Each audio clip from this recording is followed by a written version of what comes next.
देखिए सब लोग देखिए इधर, कल 20th क्वेश्चन 20 क्वेश्चन तक कर लिए थे हमने, 21 कर रहे हैं। वही प्रॉपर्टीज के ऊपर बेस्ड है जो हमने कल पढ़ी थी। Let mod of z1 bar minus 2z2 bar divided by 2 minus z1 z2 bar whole modulus is equal to 1 and mod z2 is not equal to 1, then find value of mod z1। ठीक है, इस problem को करना है।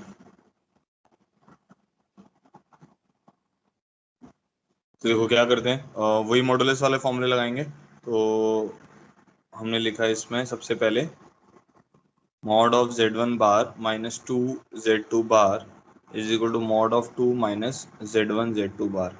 ठीक है, ये बात क्लियर है।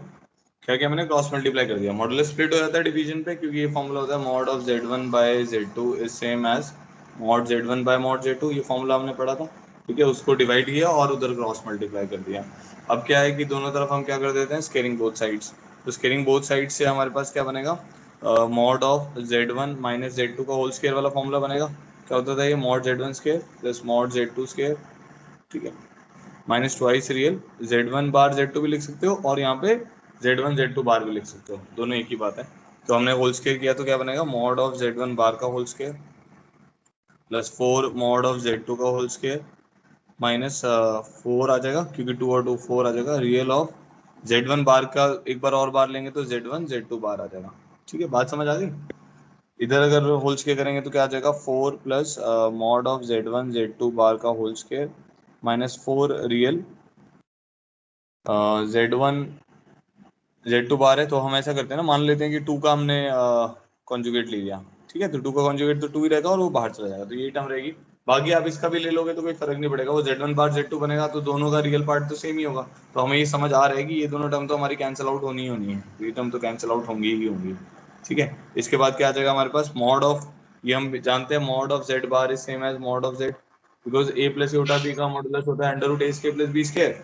ए माइनस योटा बी का भी मॉडुलस कितना होता है, under root a square plus b square.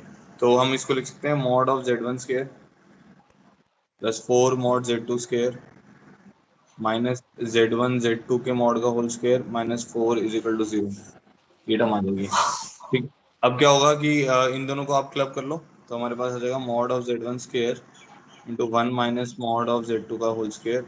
ठीक है, plus 4 times of mod of z2 का whole square minus 1 is equal to 0।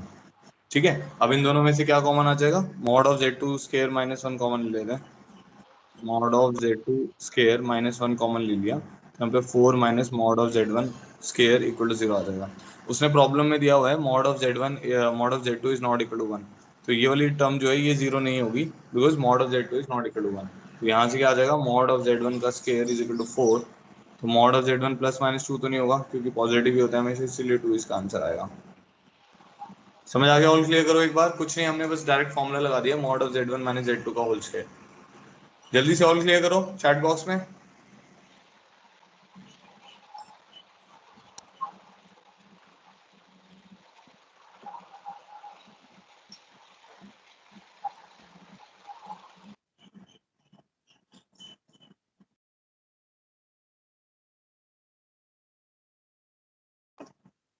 सबको वॉइस और स्क्रीन दिख रही है?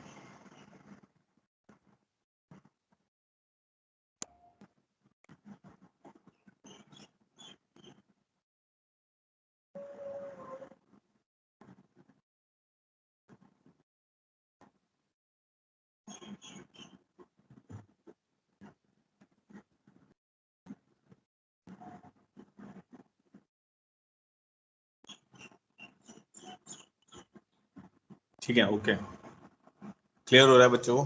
बाकी जिन्होंने टाइम पे ज्वाइन करें यार सब लोग। चलो आगे बढ़ते हैं, problem 22।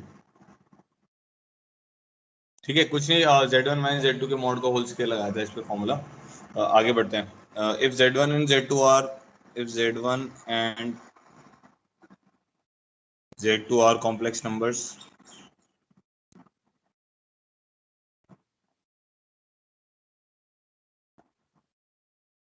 then prove that mod of Z1 plus mod of Z2 is equal to Z1 plus Z2 by 2 plus root Z1 Z2, ठीक है, plus mod of Z1 plus Z2 by 2 minus root Z1 Z2। ये problem solve करना है हमें, ठीक है, हमें prove करना है बेसिकली कि left hand side is equal to right hand side. तो एक काम करते हैं, लेफ्ट हैंड साइड तो ऑलरेडी सिंप्लीफाइड है, हम इसको राइट हैंड साइड से सिंप्लीफाई करने की कोशिश करते हैं।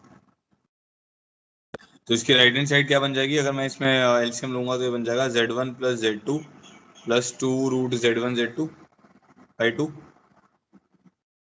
यहाँ पे बन जाएगा Z1 plus Z2 minus 2 root Z1 Z2 by 2।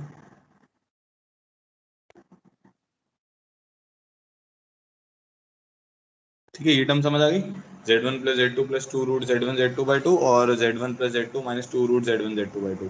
अच्छा, अब ये जो फर्स्ट टर्म है ये क्या बन जाएगी, root Z1 plus root Z2 का होल स्क्वायर बाई 2 का मॉडुलस, प्लस ये टर्म क्या बन जाएगी, root Z1 minus root Z2 का whole square, root Z2 minus root Z1 भी लिख सकते हो, कोई फर्क नहीं पड़ेगा उससे। ठीक है, ये टर्म बन जाएगी। अब हमने ये पढ़ा हुआ है कि mod of z raised to the power n is equal to mod of z raised to the power n if n belongs to integers। कैसे प्रोडक्ट रूल से आ जाएगा ये होता है ना, z1 z2 is equal to mod of z1 mod of z2 होता है, तो उसी को यूज कर सकते हो। अगर n टाइम्स लिखा हुआ है तो z z z n times का होल मॉडुलस क्या हो जाएगा, mod z into mod z into mod z n times, उससे प्रॉपर्टी आती है। तो कहने का मतलब ये है कि ये वाला जो 2 है मैं मॉडुलस के बाहर लेके जा सकता हूँ, तो मैं इसको लिख सकता हूँ root z1 plus root z2, ये हाफ मैंने बाहर ले लिया, ठीक है, तो इसका होल स्क्वायर, यहाँ से भी हाफ बाहर चला जाएगा तो यहाँ पे आ जाएगा modulus of root Z1 minus root Z2 का होल स्क्वायर। ठीक है, ये बात क्लियर हो गई सबको इतनी। क्या किया, ये 2 मॉडुलस के बाहर चला गया, यहाँ पे भी 2 चला गया इस प्रॉपर्टी को यूज करके। अच्छा जी, अब क्या करना है, अब ये mod of Z1 plus Z2 का होल स्क्वायर हो गया, तो हम इसको ऐसे लिख सकते हैं, मॉडुलस ऑफ रूट Z1 का whole square modulus of root Z2 का whole square plus twice real root Z1 root Z2 बार। अब जो बार होता है उसकी तो कोई दिक्कत ही नहीं है, कॉन्जुगेट तो कहीं पे भी मल्टीप्लाई डिवाइड पावर आवर सबके इनसाइड चले जाता है। ठीक है, ऐसे ही ये वाला टर्म जो आएगा root mod Z1 square plus root mod Z2 का square minus twice real root Z1 root Z2 बार, रूट Z1 रूट Z2 बार। ठीक है, इसका मॉडुलस तो होगा क्या कि ये दोनों टर्म्स आपस में क्या हो जाएंगी, कैंसिल हो जाएंगी। ठीक है, तो क्या बनेगा हमारे पास बन जाएगा हाफ ऑफ, ये टर्म क्या बन जाएगी, रूट हट जाएगा ना, अब ये 2 अंदर जा सकता है, वही वाली बात है जैसे आप mod of z raise to the power n लिखोगे तो ये दोनों आपस में बराबर होते हैं, तो n अंदर जाएगा तो क्या करेगा, वो रूट को सिंपल मॉड Z1 बना देगा। ठीक है, ये हमारे नॉर्मल ब्रैकेट लगा देते हैं, और ये मॉड Z2 बन जाएगा, ये भी आपका मॉड Z1 बन जाएगा, ये भी आपका मॉड Z2 बन जाएगा, ये टर्म्स कैंसिल आउट हो गई, तो हमारे पास क्या आ जाएगा, mod Z1 plus mod Z2, और ये हमारी लेफ्ट हैंड साइड थी। ठीक है, तो हेंस प्रूव हो गया। देख लो भाई, कोई कंफ्यूजन है तो बताओ मुझे।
पॉइंट क्लियर कर दो, सबको समझ आ गया नहीं समझ आया।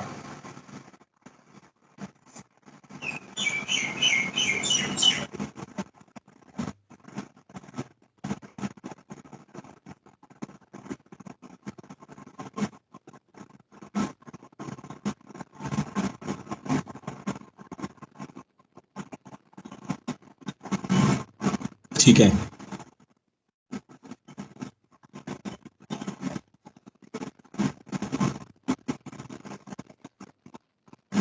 चलो ओके, आगे बढ़ते हैं। तो ये क्वेश्चन हो गया हमारा क्वेश्चन नंबर 22, प्रॉब्लम 22। प्रॉब्लम 23 देखते हैं अब।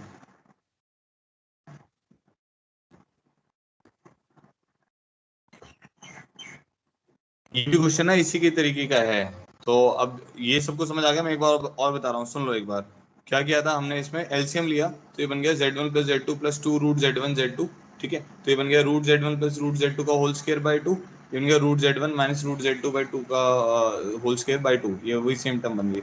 अब इसमें साफ हो सकती है पावर, मॉडुलस के बाहर जा सकती है। तो इस प्रॉपर्टी से mod of z raise to the power n, z raise to the power n का जो मॉडुलस होता है वो mod z raise to the power n होता है। तो ये टू में बाहर ले गया। ठीक है, फिर हमने वो वाला फॉर्मूला लगा दिया, mod of z one plus z two का होल स्क्वायर। याद है ऐसा वाला फॉर्मूला जो होता है, mod of z one plus z two का होल स्क्वायर।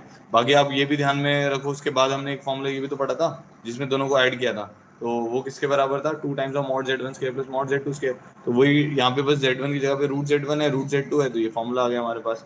तो टू टाइम्स से टू कट गया, वन बाय टू वाला, तो mod z one plus mod z two बच गया। ठीक है, चलो अब ये जो क्वेश्चन दे रहा हूँ वो इसी के ऊपर बेस्ड है, तो करना एक बार ना। For any two complex numbers z1 and z2, prove that z1 plus under root of z1 square minus z2 square plus z1 minus under root of z1 square minus z2 square is equal to mod of z1 plus z2 plus mod of z1 minus z2। करो भाई, एक बार खुद से try करो।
जिसका भी answer आ रहा है बताओ।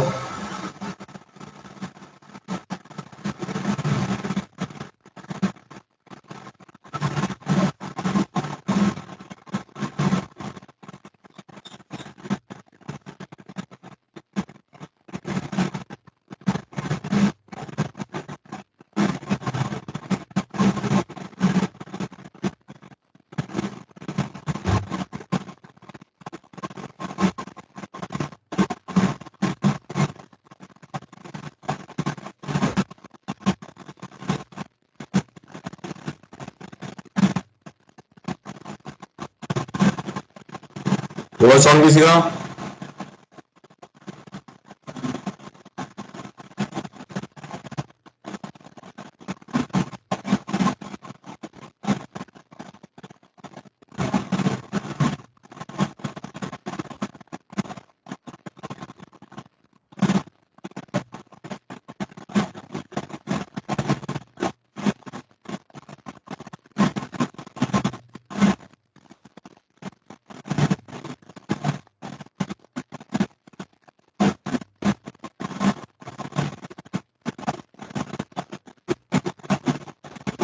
कि जोगिंदर का हो गया। और देखो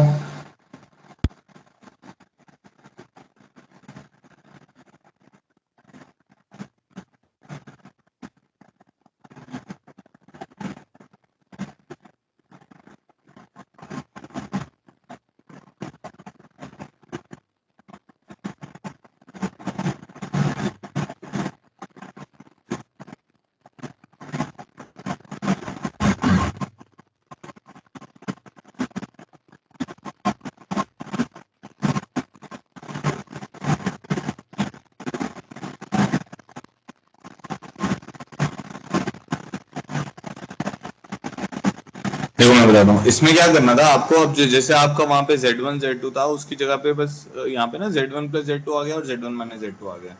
तो एक काम करते हैं, मैंने अल्फा मान लिया से Z1 प्लस Z2 को, ठीक है, और बीटा मान लिया मैंने Z1 माइनस Z2 को। ऐसे कर सकते हैं, अल्फा मान लिया Z1 प्लस Z2 को और बीटा मान लिया Z1 माइनस Z2 को, ठीक है। अब देखना ध्यान से, तो ये वाली जो टर्म है जो लेफ्ट हैंड साइड में है आपके पास, इसको आप ऐसे लिख सकते हो, अब alpha plus beta by 2 plus under root of alpha beta, plus ये वाली टर्म क्या बन जाएगी, alpha plus beta by 2 minus under root of alpha beta. देख लो एक बार ध्यान से, इन दोनों को ऐड करोगे तो क्या आएगा, अल्फा बीटा को ऐड करोगे तो क्या आएगा, 2Z1 आएगा। तो बन जाएगा alpha plus beta by 2 plus root alpha beta, क्योंकि इन दोनों का प्रोडक्ट उसमें अंडर रूट के अंदर है, Z1 square minus Z2 square. और यहाँ पर ये वाली जो दूसरी टर्म है वो बन जाएगी alpha plus beta by 2 minus root alpha beta. अब यही तो क्वेश्चन आपने इससे ऊपर किया हुआ है, वही तो कह रहा था इसके ऊपर डिपेंडेंट है। ये तो क्वेश्चन है ना, alpha plus beta by 2 plus root alpha beta, alpha plus beta by 2 minus root alpha beta किसके बराबर है, mod alpha plus mod beta. तो this term is equal to mod alpha plus mod beta. क्या answer आएगा इसका, mod of Z1 plus Z2। दोबारा से भी लिख के कर सकते हो, कोई वो प्रॉब्लम नहीं है, अभी तो हमने इससे ऊपर इसीलिए वो क्वेश्चन किया हुआ था, तो ये राइट हैंड साइड के बराबर आ जाएगा। ठीक है, क्लियर हो गया सबको, ऑल क्लियर करो एक बार जल्दी से।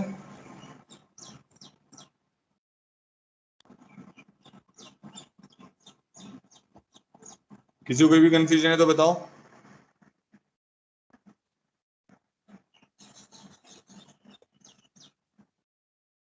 ठीक है, आगे बढ़ते हैं। नेक्स्ट देखो, नेक्स्ट है मेरे पास, let Z and W be two complex numbers, two non-zero complex numbers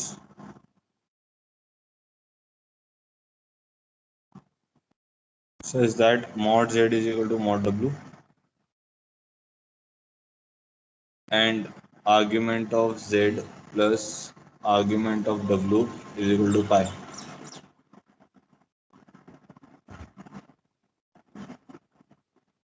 Then Z equals, option दिए हुए हैं, Z in terms of W निकालना है, minus W, W conjugate, minus W conjugate. करो भाई, ट्राई करो, ट्राई करो, थोड़ा सा दिमाग लगाओ, बड़े इजी से क्वेश्चन है, अगर आपको ना प्रॉपर्टीज आते हैं तो ज्यादा मुश्किल नहीं है इसमें कुछ भी।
इसका भी आंसर आ रहा है, बताओ मुझे।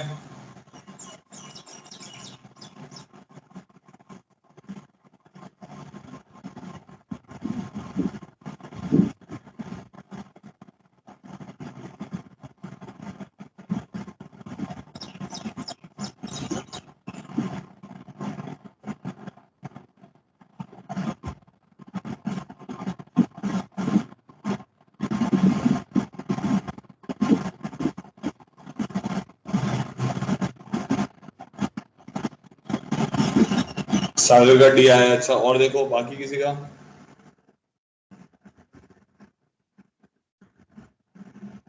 शैली का भी डी है। और देखो, चलो देखो मैं बताता हूँ।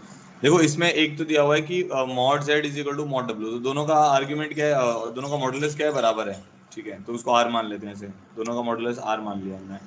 ठीक है, और आर्ग्यूमेंट ऑफ जेड होगा थीटा उसका। ठीक है, तो मान लेते हैं आर्ग्यूमेंट ऑफ जेड जो है वो थीटा के बराबर है। और आर्ग्यूमेंट ऑफ डब्ल्यू, क्योंकि इन टर्म्स ऑफ डब्ल्यू निकालना है ना, आर्ग्यूमेंट ऑफ डब्ल्यू मानते हैं, तो आर्ग्यूमेंट ऑफ डब्ल्यू थीटा मान लेते हैं। तो आर्ग्यूमेंट ऑफ जेड किसके बराबर आ जाएगा हमारे पास, पाई माइनस थीटा के बराबर आ जाएगा। सिंपल है ये तो। अब मेरे को पता है कि जो मेरा डब्ल्यू है वो है आर ई अयोटा थीटा, क्योंकि मैं अब Z in terms of this लिखूंगा, इसीलिए मैंने डब्ल्यू का आर्ग्यूमेंट को थीटा माना, क्योंकि फिर जेड को इसके टर्म्स में एक्सप्रेस करना आसान हो जाएगा। अब जेड किसके बराबर आएगा, mod z e iota argument of z, ये तो लिखते हैं हम हमेशा। तो यह आ जाएगा mod z is R E की पावर एयोटा, यहाँ पे कितना आ जाएगा, पाई माइनस थीटा। ठीक है, अब ये बन जाएगा आर इंटू ई की पावर एयोटा पाई इंटू ई की पावर माइनस एयोटा थीटा। ई की पावर एयोटा पाई कितना होगा, ई की पावर एयोटा पाई होगा cos pi plus aorta sign pi, तो कॉस पाई माइनस वन होता है, तो माइनस आर ई की पावर माइनस एयोटा थीटा। तो ये वाली टर्म जो है डब्ल्यू का कॉन्जुगेट ही तो है, W conjugate is R E minus aorta theta. ठीक है, तो ये वाली टर्म क्या बन जाएगी, माइनस डब्ल्यू बार। तो minus W bar is option D, so D is the answer. ठीक है, यही मेंस का प्रॉब्लम नहीं है, समझ आ गया होगा सबको। तो जिसकी टर्म्स में निकालना था उसको हमने आर ई की पावर उल्टा थीटा मान लिया और वो क्वेश्चन सॉल्व हो गया।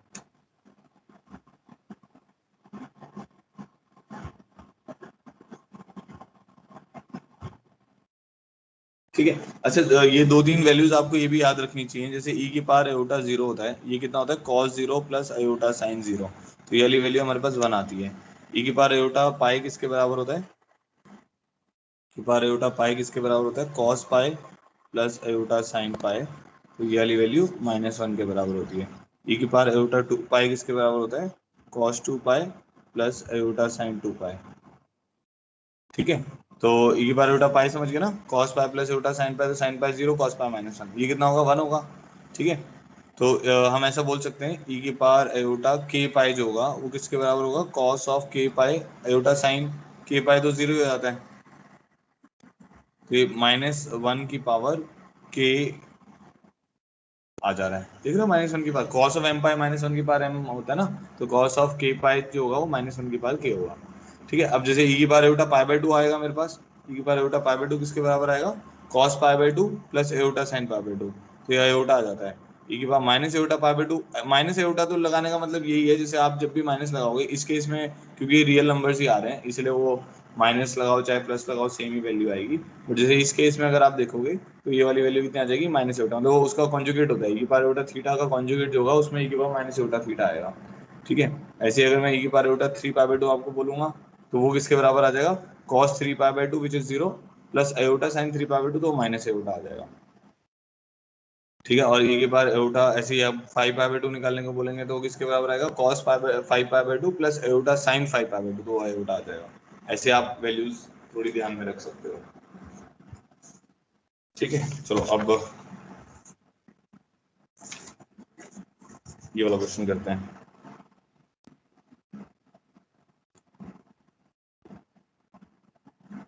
Problem 25।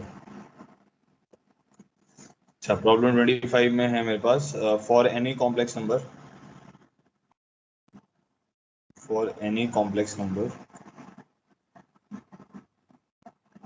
z, find the minimum value of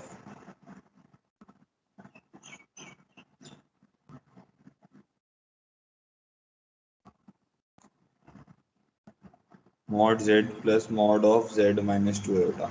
ठीक है, अच्छा सुनो आप सब लोग, तो देखो अब ये वाला जो क्वेश्चन है ये ट्रायंगल इनइक्वालिटी के ऊपर है। जब भी मिनिमम और मैक्सिमम वैल्यू निकालने को बोलेगा तो दो टाइप के क्वेश्चन बनते हैं मिनिमम और मैक्सिमम वैल्यू निकालने पे। एक तो बन जाएंगे जो आपके जो ग्राफ से होंगे, जैसे वो हम बोलते नहीं कि भाई एक पैराबोला में और एक एलिप्स में शॉर्टेड डिस्टेंस निकालो।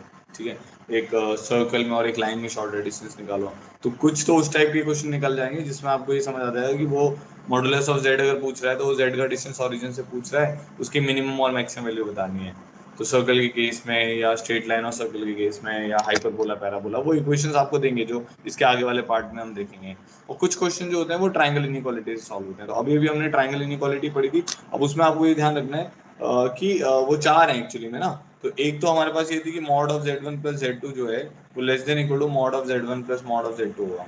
ठीक है, दो साइड का सम थर्ड से हमेशा बड़ा रहता है। अब इसमें z2 की जगह माइनस z2 भी डाल दोगे ना, तो z1 minus z2 is always less than equal to mod z1 plus mod z2 आएगा। तो दो तो ये इनइक्वालिटीज हैं।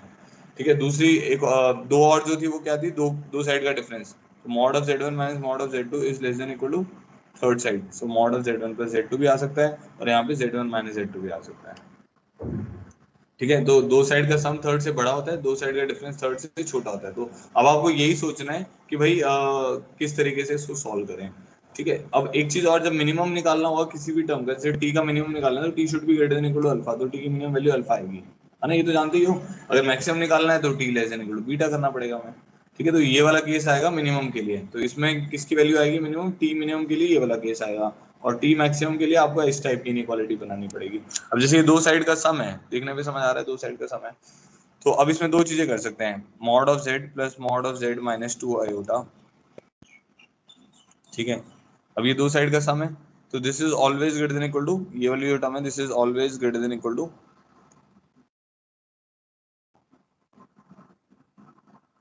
या तो 2z माइनस 2 आयोटा आएगा, और क्या पॉसिबिलिटी होगी, इन दोनों का डिफरेंस से बड़ा आएगा, समझ गया ना। So mod of z minus 2 iota. ठीक है, या तो दो साइड के सम से बड़ा आएगा या दो साइड के डिफरेंस से बड़ा आएगा। तो देखो आपको यहाँ से तो कुछ भी रिजल्ट नहीं मिलने वाला है, तो ऑब्वियसली उससे हमें कोई फायदा नहीं है, तो हमें ये मिल जाएगा mod of z plus mod of z minus 2 iota is always greater than equal to modulus of 2 iota. तो क्या मिनिमम वैल्यू आ जाएगी, mod z plus mod of z minus 2 iota की जो मिनिमम वैल्यू आएगी दैट इज इक्वल टू 2। ठीक है, एक तरीका ही हो गया। अब दूसरा तरीका देखना, ये मैंने किससे किया है, इसको मैंने ट्रायंगल इनइक्वालिटी से कर दिया। अब दूसरा तरीका देखते हैं, देखते हैं आपको समझ आता है कि नहीं। क्योंकि z क्या होता है, कॉम्प्लेक्स नंबर होता है, और मैंने आपको बताया था ये कॉम्प्लेक्स प्लेन पे प्लॉट होते हैं। ठीक है, तो अब मेरे पास मॉड z क्या डिनोट करता है, mod z denotes the distance of a complex number, this denotes the distance of, ये सब कुछ समझ आ गया ना, तो ट्रायंगल इनइक्वालिटी लगाया था उससे आंसर 2 आ गया। अब मैं इसको ग्राफिकली बता रहा हूँ आपको, denotes the distance of complex number from complex number z from origin. ठीक है, पता है नहीं सबको, तो मॉड z का क्या मतलब है, mod of z minus zero. ठीक है, ऐसे mod of z minus 2 iota क्या होगा, यहाँ पे जीरो आएगा, यहाँ पे आयोटा आएगा, यहाँ पे 2 आयोटा आएगा, तो ये 2 आयोटा हो गया और ये जीरो हो गया। ठीक है, तो mod of z plus mod of z minus 2 iota का क्या मतलब हो गया कि भाई कोई एक z कॉम्प्लेक्स नंबर है। ठीक है, देखना ध्यान से, इसका डिस्टेंस ओरिजिन से लो और इसका डिस्टेंस 2 आयोटा से लो, तो ये जो दोनों डिस्टेंसेस का सम है ये मेरे को मिनिमम चाहिए। तो आपको क्लियर हो ही रहेगी मिनिमम कब होगा, समझ आ रहा है मिनिमम कब होगा, मिनिमम कब होगा जब z जा कहाँ पे बैठ जाएगा, जब z जाके इस लाइन के ऊपर बैठ जाएगा, तो मिनिमम होगा, क्योंकि ये ट्रायंगल बन रहा है। बाकी दो ट्रायंगल, अगर z यहाँ कहीं बाहर जाता है तो दोनों साइड्स का जो सम होगा वो थर्ड साइड से तो हमेशा बड़ा ही होगा। तो मिनिमम कब होगा, जब तीनों एक ही लाइन पे आ जाएंगे। तो जब तीनों एक ही लाइन पे आ जाएंगे, मान लो अब z आपका यहाँ पर आ गया, तो ये लेंथ आपकी कितनी होगी, जो भी होगी जो भी लेंथ है, ये टोटल लेंथ 2 है अपने पास। ठीक है, तो हमें ये वाली लेंथ a मान लेते हैं और ये वाली लेंथ हम b मान लेते हैं, तो दिस प्लस दिस हमारा 2 ही तो आएगा मिनिमम। तो ग्राफिकली भी आप इसको समझ सकते हो। क्लियर हुआ, ऑल क्लियर करो एक बार सब लोग, समझ आ गया तो।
चलो ठीक है, बहुत बढ़िया। चलो आगे बढ़ते हैं। तो क्या problem 25।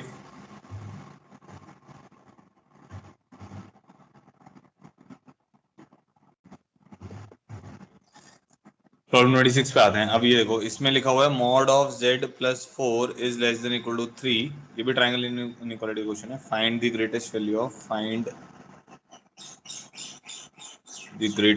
Value of mod of z plus 1। करो एक बार, ट्राई करो खुद से।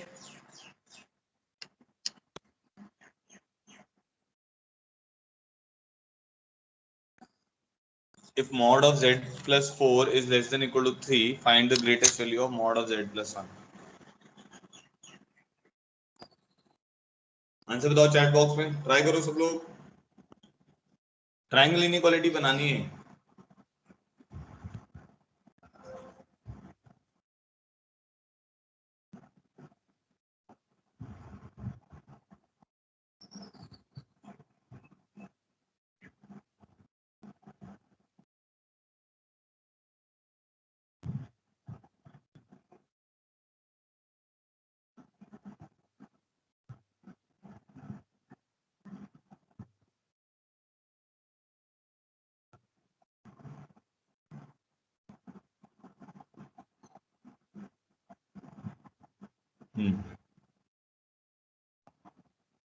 बाकी लोग भी ट्राई करो।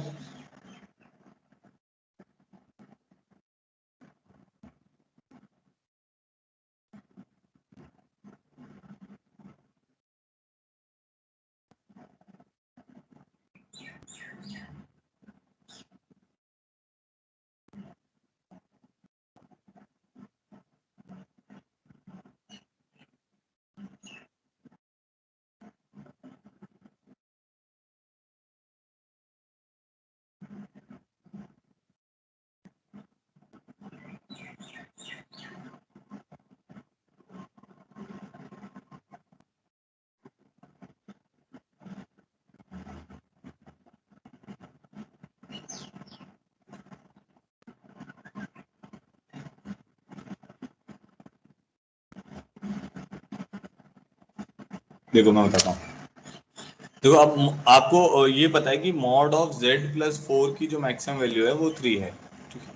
अब हमें किसी तरीके से z प्लस 1 से z प्लस 4 बनाना पड़ेगा ना। उसको जो टर्म गिवन है उसको तो बनाओगी। तो हमने इसको लिख दिया mod of z plus 4 minus 3, ऐसा लिख सकते हैं।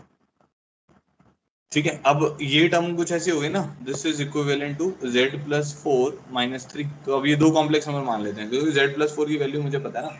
अब this term is always less than equal to mod of z1 plus mod of z2। मैंने क्या किया, इसको z1 मान लिया और इसको z2 मान लिया। तो mod of z1 minus z2 is always less than equal to mod of z1 plus z2, क्योंकि इसकी मैक्सिमम वैल्यू चाहिए, तो ये हमेशा किसी एक पर्टिकुलर वैल्यू से छोटा चाहिए मुझे। तो z प्लस 4 माइनस 3 का mod is less than equal to mod of z plus 4 plus mod of minus 3 लिख लो या 3 लिख लो, एक ही बात है। तो 3 लिख देते हैं। ठीक है। तो ये आ गया mod of z plus 1 is always less than equal to, इसकी मैक्सिमम वैल्यू अभी भी बताई थी उसने 3 प्लस 3। तो क्या आ जाएगा, mod of z plus 1 is less than equal to 6। तो ये इसका आंसर आ जाएगा।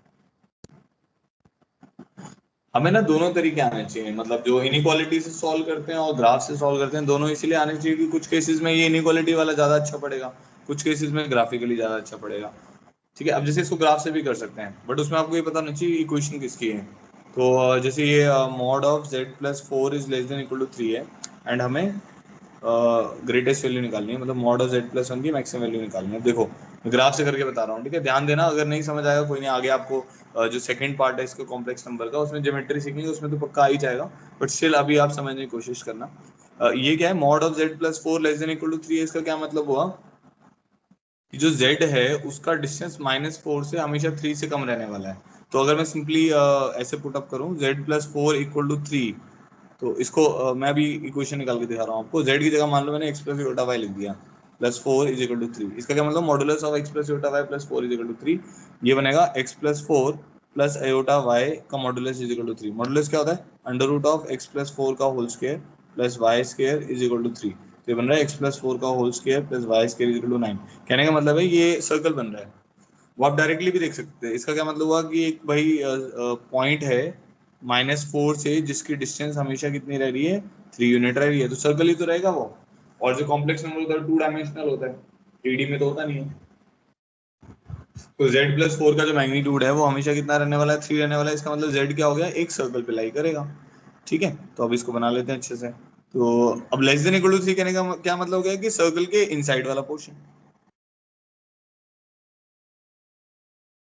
ठीक है, तो मान लो मैंने ये बना दिया 0, -4 है ना उसका, तो -1 -2 -3 -4 -5 ऐसे करके बनेगा ये। इस तरफ 1 2 3 4, इधर आयोटा 2 आयोटा 3 आयोटा ऐसे करके। ठीक है, तो अब मेरे पास जो सर्कल है वो क्या है, z प्लस 4 का magnitude less than equal to 3। तो इधर ये -1 पे कट करेगा, इस तरफ किस पे कट करेगा, -6 -7,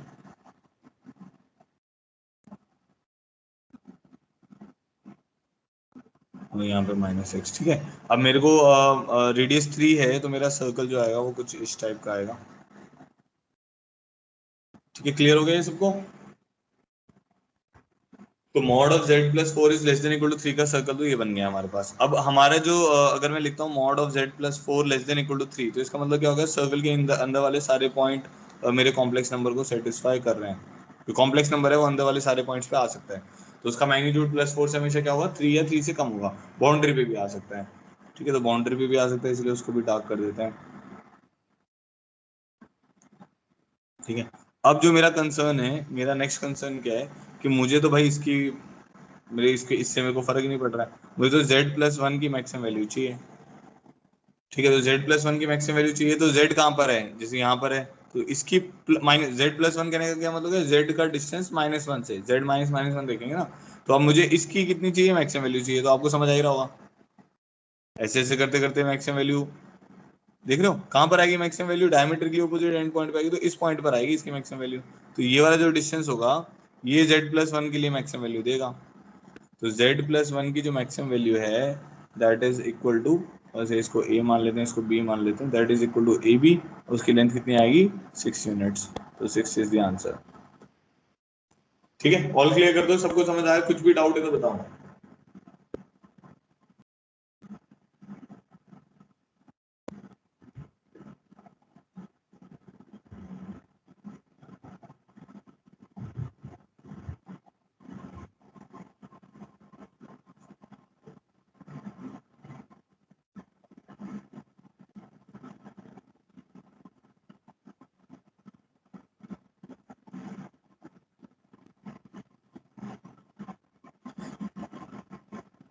सेकेंड मेथड में ये है कि जैसे बेटा देखो इधर z+4 का magnitude less than equal to 3, इसका क्या मतलब हो गया कि z एक कॉम्प्लेक्स नंबर है, उसका डिस्टेंस -4 से हमेशा कितना रहने वाला है, 3 या 3 से कम रहने वाला है। तो किसी पॉइंट का डिस्टेंस अगर -4, 0 से 3 रहने वाला है, -4, 0 हो गया ना ये बेसिकली। ठीक है, तो -4, 0 से अगर 3 यूनिट रहने वाला है, तो इसका क्या मतलब हुआ, वो सर्कल होगा। तो mod of z+4 less than equal to 3 एक सर्कल और सर्कल के अंदर वाले सारे पॉइंट्स को देगा। ठीक है, तो mod of z+4 less than equal to 3 circle और सर्कल के अंदर वाले सारे पॉइंट्स को देगा। अब मेरे को क्या करना है, मॉड ऑफ z+1 की मैक्सिमम वैल्यू निकालनी है। तो मॉड ऑफ z+1 की मैक्सिमम वैल्यू कब आएगी, जब अंदर वाले जो z जो है उसका -1 से डिस्टेंस क्या होगा, मैक्सिमम होगा। ठीक है, तो अंदर वाले सारे पॉइंट इस इनइक्वालिटी को सेटिस्फाई कर रहे हैं। इस इनइक्वालिटी का जो z है उसके लिए z+1 की मैक्सिमम वैल्यू चाहिए। तो हमने इस इनइक्वालिटी के सारे पॉइंट देखे, फिर देखा कि भाई -1 से किसका डिस्टेंस सबसे दूरी पर है, तो वो आपको मॉड ऑफ z+1 की मैक्सिमम वैल्यू दे देगा, क्योंकि डिस्टेंस ही तो है ये। तो हमने देखा देखा तो हमें समझ आ गया कि भाई ये डायमीटर के ऑपोजिट एंड पॉइंट पे मैक्सिमम वैल्यू है। तो देखो ये वाला जो डिस्टेंस है, ये आपका z है। z यहाँ पर भी आ सकता है, यहाँ पर भी आ सकता है, यहाँ पर भी आ सकता है, इसके बाहर नहीं जा सकता। तो z आपका लोकस वाला पॉइंट ही तो है सर्कल के अंदर वाला। तो z का डिस्टेंस -1 से, ये -1 वाला पॉइंट है, तो -1 से मैक्सिमम कहाँ पर है, किस पॉइंट के ऊपर है, b के ऊपर। तो वो डायमीटर के ऑपोजिट एंड पॉइंट है, तो डायमीटर की लेंथ हो जाएगी। ठीक है, चलो आगे बढ़ते हैं। तो ये क्वेश्चन हो गया हमारा question number 26।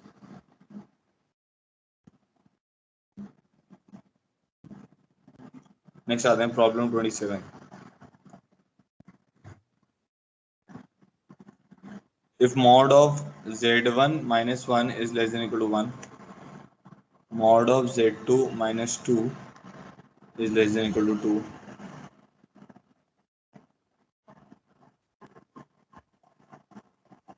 mod of z3 -3 is less than equal to 3,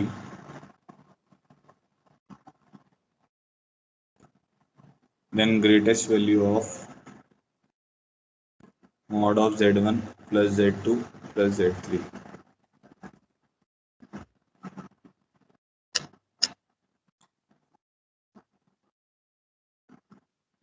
करो भाई, कुछ से ट्राई करो।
देखो क्या करोगे आप इसमें। अब ये वाला जो टर्म है मॉड ऑफ z1 - 1, ये आप सर्कल बना के भी देख सकते हो, तो वैसे भी क्लियर हो रहा है। मॉड ऑफ z1 - 1, इसको ऐसे लिख लेते हैं, मॉड ऑफ z1 - 1 का mod is always less than equal to mod of z1 - 1, ऐसे लिख सकते हैं। दो साइड का डिफरेंस थर्ड से छोटा हुआ, तो एक साइड मैंने मान ली मॉड z1 और एक मान ली 1, तो मॉड ऑफ z1 - 1, तो थर्ड साइड क्या बनेगी, मॉड ऑफ z1 - 1 का होल मॉड। ठीक है, तो इसका क्या मतलब हो गया, मॉड ऑफ z1 - 1 का जो मॉडुलस होगा वो किससे कम हो जाएगा, इसकी वैल्यू 1 है।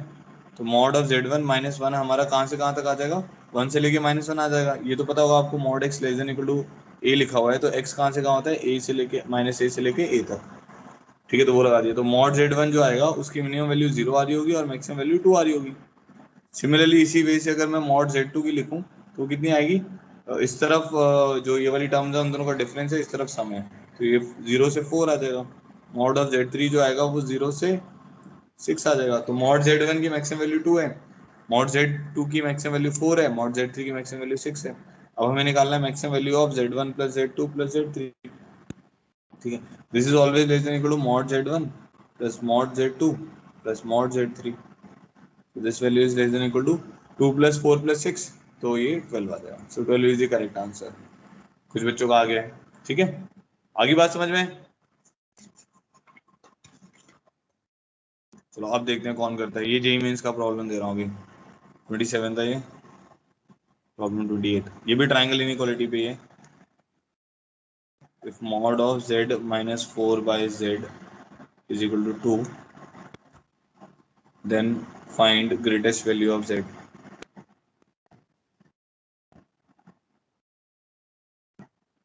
Mod Z, find greatest value of mod Z, ये करो।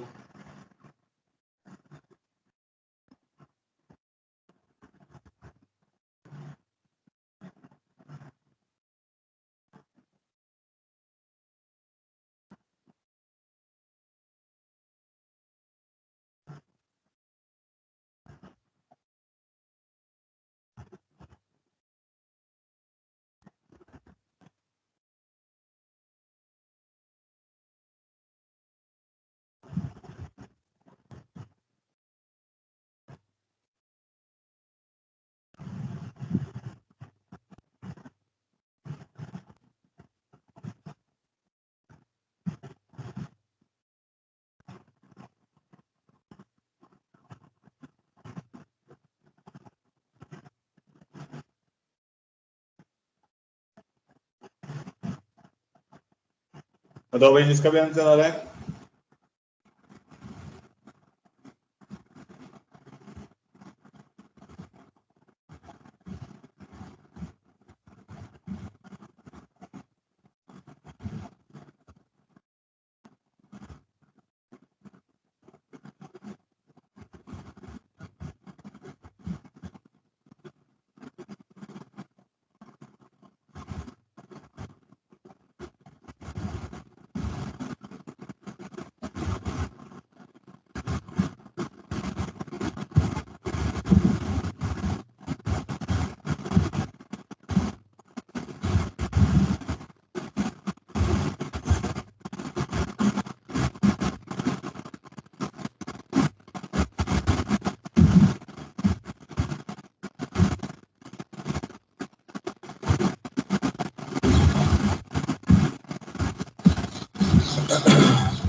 देखो मैं बता रहा हूँ, तो इसमें क्या है, अब जैसे आपको मॉड जेड की मैक्सिमम वैल्यू निकालनी है, तो पहले तो ना वही ट्रायंगल इनइक्वालिटी बनाएंगे। तो मैं इसको ऐसे लिख सकता हूँ z minus four by Z, क्योंकि वो वाली टर्म है तो प्लस फोर बाई जेड लिख देते हैं यहाँ पे। ठीक है, तो मॉड जेड को ऐसे तो लिख सकते हैं, उसके बीच में मैंने माइनस फोर बाई जेड भी कर दिया, प्लस फोर बाई जेड भी कर दिया।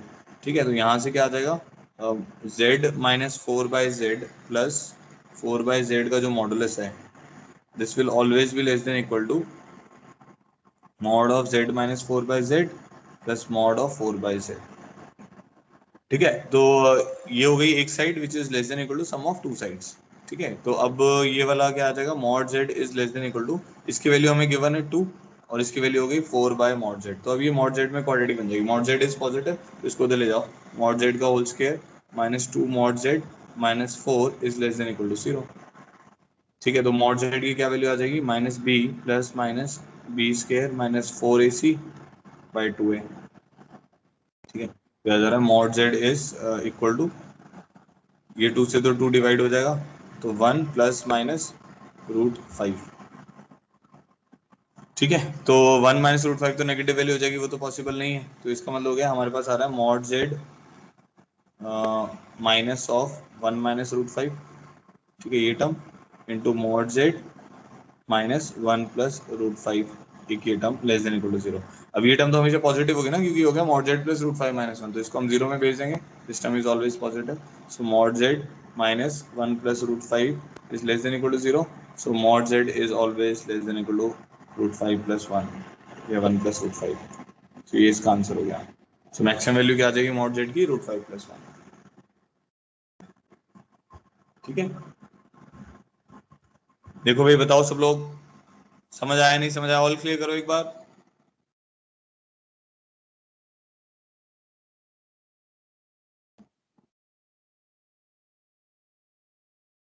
जिसको भी समझ आ गया ऑल क्लियर करो।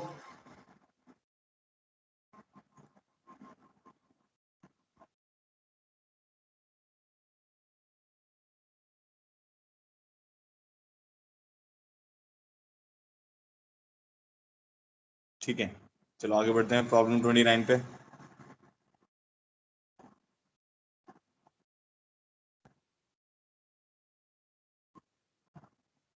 Late Z1 and Z2 be two non-zero complex numbers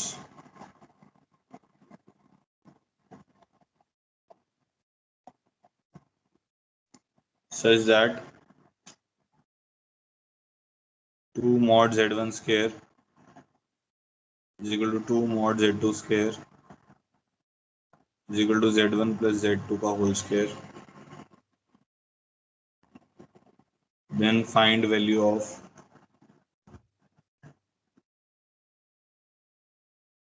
Z1 by Z2 whole raised to the power 4.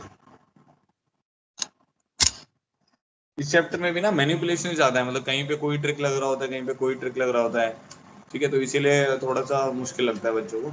बाकी थ्योरी वगैरह बहुत सिंपल सी है। अब ट्राई करो इसको, देखो।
आ रहा है किसी का तो बताओ।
चलो देखो मैं बता रहा हूँ।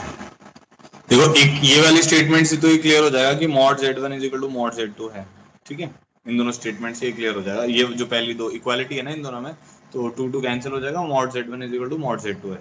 अब इसको सॉल्व करते हैं दूसरी वाली को। वो क्या कह रहा है, z1 प्लस z2 के मॉड का whole square is equal to 2 mod z1 square है। ठीक है, अब ये टर्म क्या बनेगी मेरे पास, देखो mod of z1 square plus mod of z2 square plus twice real z1 z2 bar is equal to twice of mod of z1 square. ठीक है, अब क्या हो गया, ये दोनों मिलकर इससे कैंसिल हो जाएंगे क्योंकि वो टू टाइम्स है ना, नहीं समझे, तो ये दोनों इससे मिलके कैंसिल हो गए। ठीक है, तो ये क्या बन जाएगा अपने पास, real of z1 z2 bar this is equal to zero, ये टर्म बन गई। अब इसका क्या मतलब हो गया, इसका मतलब हो गया कि real part of z1 into z2 bar is zero. इसका मतलब हो गया कि z1 z2 बार जो होगा वो प्योरली इमेजिनरी नंबर होगा, अयोटा के, वेयर के इज अ रियल नंबर। मेरी बात समझ आई तो बताओ। कभी भी किसी भी कॉम्प्लेक्स नंबर का अगर रियल पार्ट जीरो है तो वो आयोटा के ही तो होगा उसमें, क्योंकि ए प्लस आयोटा बी होता है। अब रियल पार्ट जीरो है तो उसका मतलब ए तो जीरो हो गया, तो वो आयोटा बी वाले फॉर्मेट में होगा। ठीक है, इतना बात क्लियर होगी।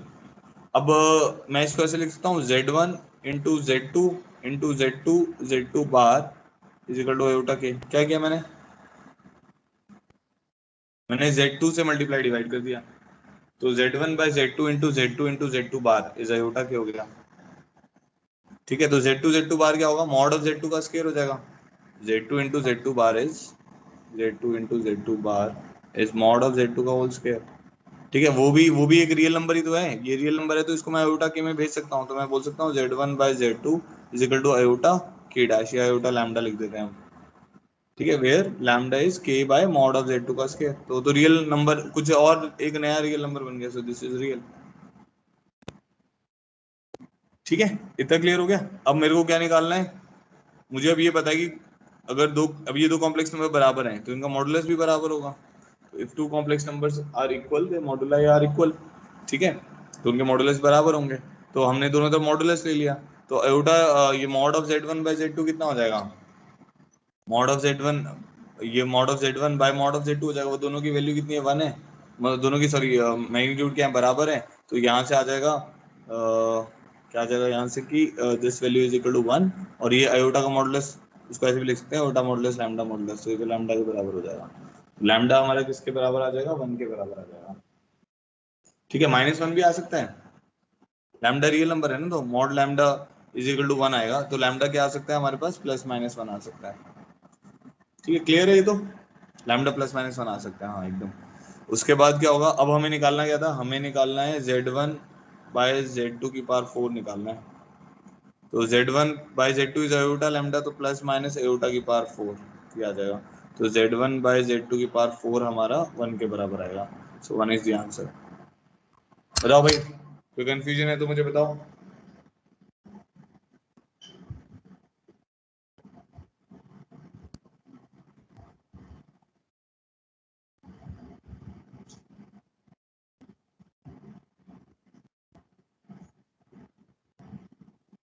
किसी को किसी भी टाइप की कंफ्यूजन है तो बताओ।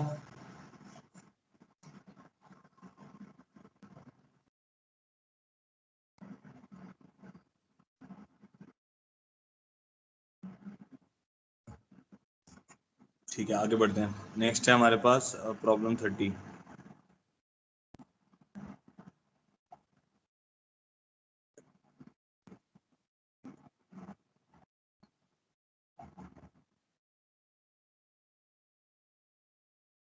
Complex numbers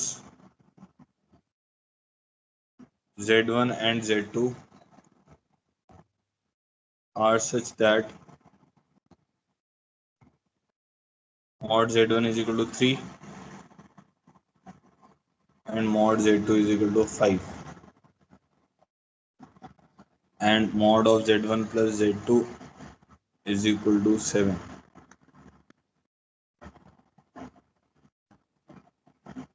Then value of modulus of argument z1 by z2, z1 raised to the power 6 by z2 raised to the power 6 may be by 2 pi, c is pi और d is 2 पाई। एक बार try कर लो बस, फिर मैं बता रहा हूँ। थोड़ा सोचो, अच्छा क्वेश्चन है ये।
कुछ बात बन रही है किसी की?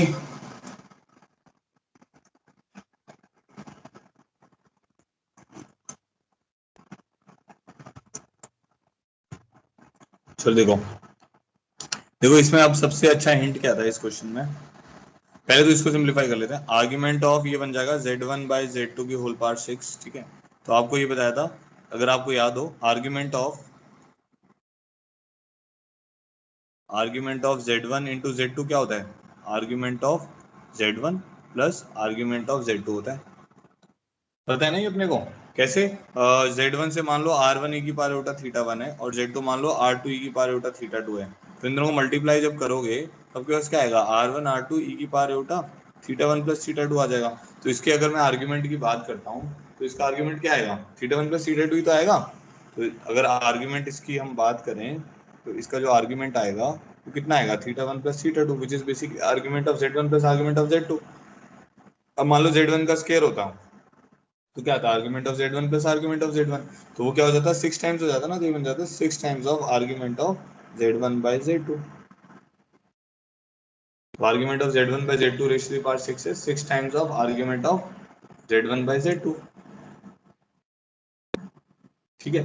और आर्ग्यूमेंट ऑफ z1/z2 क्या होता है? Argument of z1 minus argument of z2, ये वाली टर्म होती है वो, ठीक है। ये भी हमने पढ़ा हुआ है। Argument of z1/z2 is equal to argument of z1 minus argument of z2। ये भी सेम आप इसी तरीके से लिख कर देख सकते हो। उसमें आ जाएगा r1 e⁻θ divided by r2 e⁻θ2, तो वो जाएगा e⁻θ1 माइनस θ2, ठीक है जी। चलो अब थोड़ा क्वेश्चन को सोचते हैं। अब इसमें दिया हुआ है mod of z1 is equal to 3, mod of z2 is equal to 5 and mod of z1 plus z2 is equal to 7। देखो इनको देख के आपको ये समझ आ जाएगा ये ट्राइंगल की 3 साइड बनेंगी। कैसे ट्राइंगल की 3 साइड बनेंगी? क्योंकि अगर ट्राइंगल की 3 साइड बनती हैं तो उसमें क्या होता है? दो साइड का सम हमेशा थर्ड से बड़ा होता है। देखो 3 और 5 का सम 7 से बड़ा है, 5 और 7 का सम 3 से बड़ा है, 7 और 3 का सम 5 से बड़ा है। तो ये पक्का से ट्राइंगल बनेगा। और ऑब्वियसली आप डायरेक्शंस भी जानते हो, जैसे वेक्टर में होता है z1 होगा, ये मान लेते हैं z2 है, और ये मेरे पास क्या आ जाएगा, Z1 प्लस Z2 आ जाएगा। एरो से ही बनाने बहुत जरूरी है, कि उससे एंगल का आइडिया लगता है। तो ये Z1 हो गया, तो इसका मैग्नीट्यूड कितना है, 3 यूनिट्स है। इसका मैग्नीट्यूड 5 यूनिट है इसकी लेंथ का, और इसका मैग्नीट्यूड 7 यूनिट्स है। ठीक है, अब मेरे को argument of Z1 minus Z2 चाहिए। ठीक है, तो argument of Z1 minus Z2 कैसे आएगा, मान लो कुछ ऐसा, ये इस ट्रायंगल को ना थोड़ा सा टिल्टेड बनाता हूँ तो आपको जल्दी समझ आएगा। तो मान लो ऐसा बनाते हैं कि Z1 मेरा इस डायरेक्शन में है, Z2 मेरा इस डायरेक्शन में है, और ये मेरा डायरेक्शन बनेगा Z1 प्लस Z2। तो Z1 का जो मैग्नीट्यूड है वो मेरे पास 3 यूनिट्स था। ठीक है, इसका जो मैग्नीट्यूड है वो मेरे पास 5 यूनिट है, और इसका मैग्नीट्यूड 7 यूनिट है।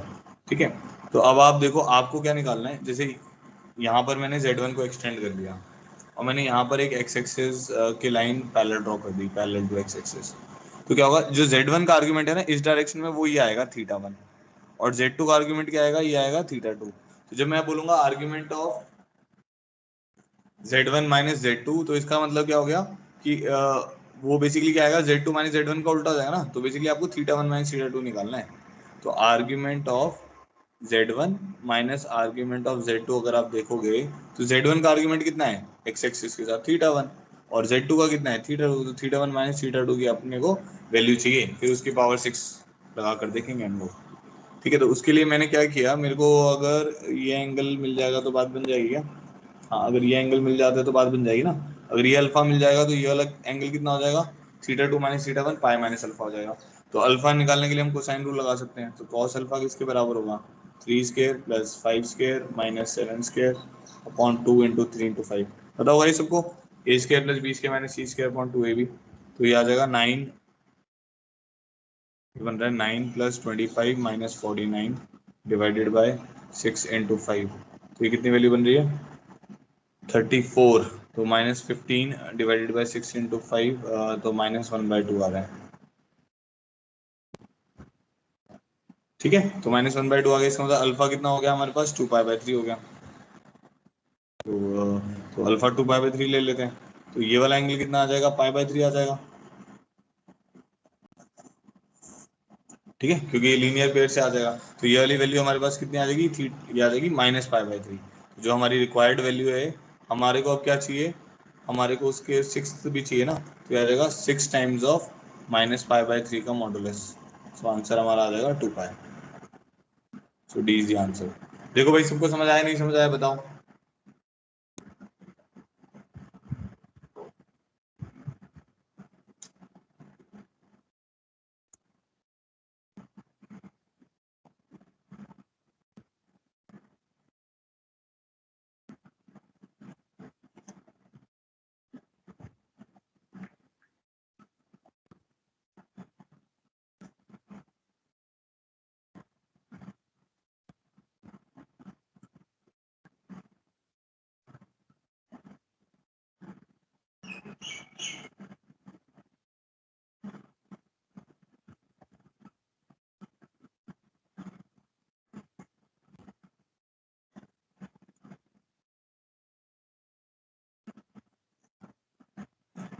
ठीक है, तो आंसर इज 2π।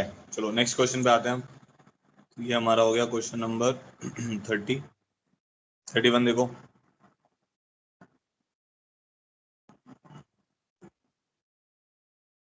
ये जेई का प्रॉब्लम है। Mod sine θ1 z cube plus mod sine θ2 z square plus mod sine θ3 z plus mod sine θ4 is equal to 3। Prove that mod of z is greater than 2/3। Subjective paper का question है ये। देखो एक बार try करके, 1 minute ले लो, फिर मैं solve कर रहा हूँ।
चलो देखो मैं बता रहा हूँ, जैसे क्या है ना, हमें ये दिया हुआ है if this term is equal to 3 prove that mod z is greater than 2/3। तो मॉड z की मिनिमम वैल्यू निकालनी है एक तरीके से। मिनिमम वैल्यू नहीं आएगी, ग्रेटर देन इनइक्वालिटी बनेगी ना, इक्वालिटी नहीं आ रही इसमें। तो मैं इसको ऐसे लिख सकता हूँ मॉड ऑफ, देखो एक थोड़ा सा हिंट तो मिल ही रहा है कि मॉड ऑफ साइन थीटा 1 जो है उसकी मैक्सिमम वैल्यू 1 होगी। तो उसने ऐसा ही कुछ दिया होगा, सारे थीटा रियल लिख देते हैं हमें ना, theta belongs to real number. तो mod sine theta 1 z cube plus mod sine theta 2 z square plus mod sine theta 3 z plus mod sine theta 4, इसका होल मॉड जो होगा this term will always be less than equal to mod of z cube plus mod of z square plus mod of z plus 1। समझ आ गया कैसे लिखा है ये? Individual mod से जैसे ये होता है ना, z1 plus z2 plus z3 का जो होल मॉड होता है वो क्या होता है, less than equal to mod z1 plus mod z2 plus mod z3, वैसे लिख दिया है। अब इसकी जो लेफ्ट हैंड साइड है उसकी वैल्यू तो हमें पता है 3 के बराबर है, तो गिवन है क्वेश्चन में। So this term is less than equal to mod of z cube plus mod of z square plus mod of z plus 1। अब ये जो क्वेश्चन है ना, यहाँ से सॉल्व नहीं होता। अगर आप इसको यहाँ पे सॉल्व करने लग जाओगे ना तो वो 2/3 वाली टर्म ही नहीं बनती। तो इसीलिए अब वो क्या, वो इसीलिए एडवांस का क्वेश्चन है कि थोड़ा सा और दिमाग लगाना था, उसके बाद ये क्वेश्चन सॉल्व होता। तो उसके लिए हमने क्या किया, इसको ऐसे लिख दिया, this is less than equal to 1 plus mod z plus mod z square plus mod z cube. अब इसमें अपनी मर्जी से ये टर्म ऐड कर दी, mod z4 mod z5 mod z6 so on to infinity. ये क्यों ऐड किया, ये वाली टर्म हमने अपनी मर्जी से ऐड कर दी है। अब ये वाली टर्म कुछ फाइनाइट टर्म होगी, इसीलिए भाई इक्वालिटी हटा दी हमने, भाई कुछ पॉजिटिव टर्म ऐड कर, ये टर्म 3 के बराबर हो सकती थी, आपने इसमें कुछ पॉजिटिव टर्म ऐड कर दी, 3 के बराबर कभी होगी नहीं, 3 से बड़ी हो जाएगी। और ये ऐड करने का फायदा मुझे क्या हुआ, ये a अपॉन 1 माइनस r बन गया। ठीक है, तो 1 minus mod z is less then 1/3। ठीक है, तो हमारे पास क्या आ जाएगा, mod z is greater then 1 minus 1/3, तो mod z is greater than 2/3 आ जाएगा। तो ये आंसर हो गया इसका, ये प्रूव करना था हमें।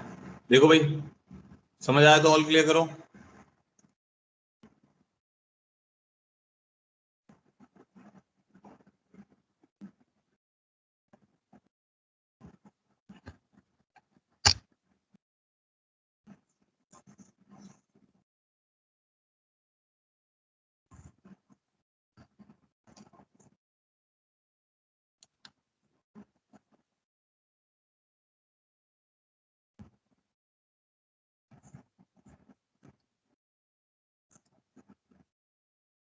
ठीक है, आज के लिए हम इतना ही कर रहे हैं। कल या परसों में कुछ एक्स्ट्रा क्लास रखूंगा, मैं आपको टाइम बता दूंगा। ठीक है, आज मेरी 11th में एक्स्ट्रा क्लास है, तो कल परसों रख के इसको थोड़ा खींचेंगे, क्योंकि इसको अगस्त के एंड तक इससे उससे पहले इस चैप्टर को खत्म करना है हमें किसी भी हालत में। ठीक है, तो कल आपको इन्फॉर्मेशन मैं दे दूंगा। पैरेलल में आप लोग असाइनमेंट में आज अपलोड, अच्छा मैं कर नहीं पाया असाइनमेंट, असाइनमेंट अपलोड करता हूँ अभी मैं।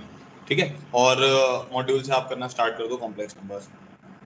ठीक है, चलो, thank you so much for joining in, have a good day, मिलते हैं कल।